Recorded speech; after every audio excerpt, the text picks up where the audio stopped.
الحمد لله رب العالمين والصلاة والسلام على نبينا محمد وعلى آله وصحبه أجمعين ولا ليال وحان ربا إنان إذن لو داغو ميل كستو آد شوكتان خطرتا يا دباتوينكا وليهي ماندوريو نوعيديسا kala duwan bulshadeena ayuu ku dhex faafay caasimada gobolada tuulooyinka waxa faafaya ay waxashiishkii waa khamradii waa jaadkii waa nuucyo kale oo sida toobaakada loo cunahayo waa kaniini darooga ah oo dhalinyaradii ay la qahayaan cunahayaan waa cirbada la isticmaalayo oo darooga ah qofkii lagu durahayo waxa aad iyo aad deegaanka ugu faafaya laga bilaabo caasimada gobolada tuulooyinka dhammaan daroogadaas iyada ah oo kala duwan oo mujtamaceeni lagu baabi'inayo raggiiba isticmaalaya dhalinyaradii jaamacadaha ayaa isticmaalaya kuwii iskuulada ilaa ay gaartay in gabdhihii ay isticmaalaan oo ay noqoto waxa gabdhahaasi waxa weeyaan yaryarka alla barahaya kaniinigii iyo cirbadihii iyo xashiishkii noocyadiisi kala duwanaa gaari gacmo ayaa lagu gadayaa meelaha qaarkood iyo suuqyada oo macruuf ah waxa laga keenayaa dibadda dalal kala duwan baa laga keenayaa bal waxay gaartay in meelaha qaarkood dalka gudihiisa meelo kamida lagu beero xashiishkii arinka isaga arin khatar weey waa arin mujtamaca baabi'inaya diinkiisa iyo aqligiisa iyo dhaqaalihiisa iyo tarankiisa iyo caafimaadkiisa damaaraya oo baabi'inaya weey waa arin waxa weeyaan dhalinaysa amni la'aan waxaad maqlaysaa gabar yar oo la kufsaday waxaad maqlaysaa ilmo yar oo la leeyahay waa la kufsaday waxaad maqlaysaa sariqo iyo xatooyo waxaad maqlaysaa dil maxaa yeelay qofkii markuu daroogaysan yahay wax allaaliye wuxuu ka waabanaya male cadow ayaa noo tashaday oo faafinaya habeen iyo maalin kuwa ilaahay subxaanahu wa tacaala iimaankooda uu daciifay oo waxa weeyaan xalaal iyo xaaraan midna aanu aabba yeelahayn ayaa waxay ka taajirayaan daroogadaas ilmaheenna baabi'inaysa gabar iyo wiilna aanu aabba yeelahayn jamlay ku gadayaan tafaariiq bay ku gadayaan dalka gudihiisa ku beerahayaan calaqii bay u shubahayaan tuulooyinkii baa la geynayaa meel walba ayaa la faafinayaa ayadoo sun ah ilaahay subxaanahu wa tacaala nabiyullaahi muxamed oo inoo soo diray wuxuu ku tilmaamay nabiga calayhi salaatu wasalaam sharciga inuu kugu soo dhiibay wayuxillu lahum at-tayyibaat wayuharrimu calayhim al-khaba'ith wuxuu ilaahay soo diray nabi ummadda waxa allaaliya waxa tayyibaadka u xalaaleynaya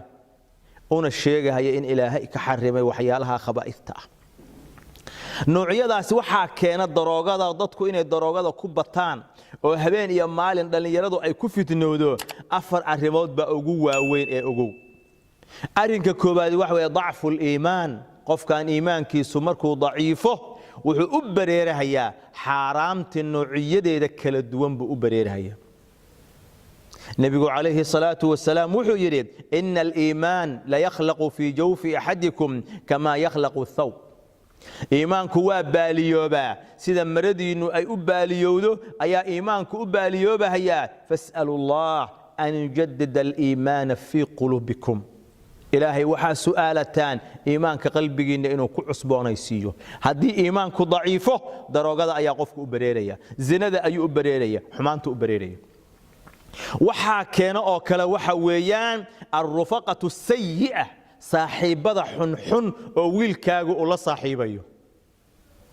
waxa weeyaan saaxiibada xun ayaa barahaya laba iyo saddex xun ayaa maalinba mid barahaya saaxiibada xun dhibaatada ay leeyihiin kamidta walidaalika nabigeenu wuxuu yiri alayhi salatu wasalaam almar'u ala diini khalili falyanzur ahadukum man yukhalil qofku wuxuu ku sugan yahay diinta saaxiibkiis ayuu haystaa ee ha eego qofku cidda uu la saaxiibayo hadii wiilkaaga iyo gabadhaadu dad xun ay la saaxiibaan daroogada iyo xumaanta ka baraya arinka saddexaad oo keena daroogadaas in dhalinyaradu ay ku daadato waxa weeyaan al-faraaq qofkii oo jaanis firaaqa hela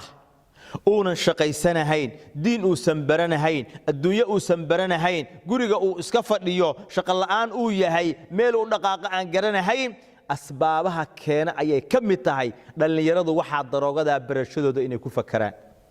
oo faraaqada haddaan qofka looga faa'iideynin meel xun buu uga faa'iideysanaya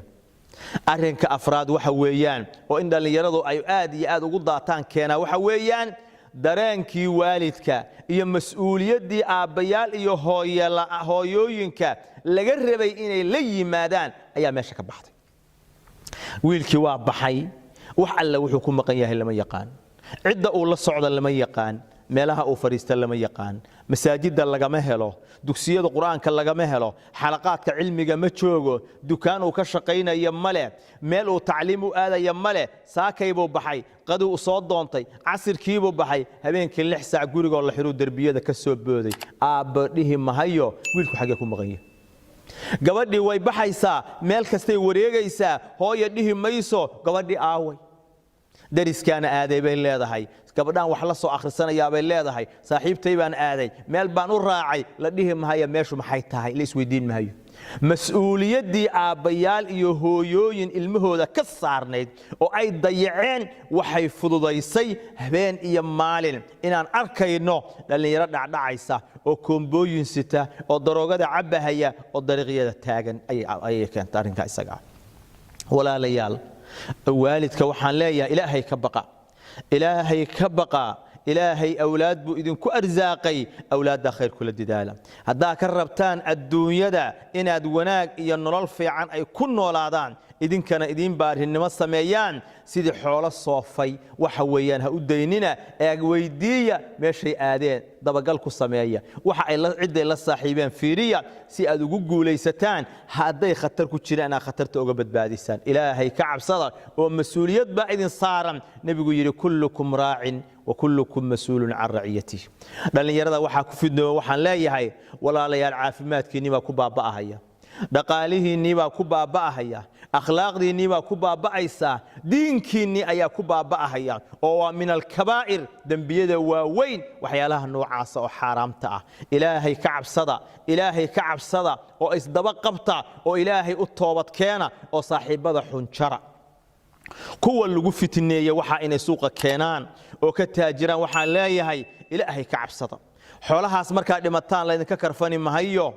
xaj kama aadi kartaan masaajid kuma dhisan kartaan sadaqa in kaga bixi mayso waxa aad aruurinaysaan oo xaraamta ah dabaqyada aad ka dhisaysaan ilmihiina ayaa ilaahay subxaanahu wa ta'ala idinku ciqaabaya mujtamaca sa u fasaahadiseen oo waxa weeyaan u baabi'iseen ilmihiina ilaahay inuu ka dhiga kuwa xun oo ayaguna baabaa oo waxa weeyaan dhibaato iyo mushkilad aad kala kulantaan ilaahay ka baqa oo rizqiga xalaasha ah bal aliyaalo meel kale ka raadiya oo ilaahay ka baqa oo meel kale ka raadiya waxaan ugu dambayn leeyahay cid kasta oo la dagaalamaysa waxyaalaha daroogada ah oo magaalada ku faafaya haday tahay xashiishka iyo noocyada kale oo khamrada ah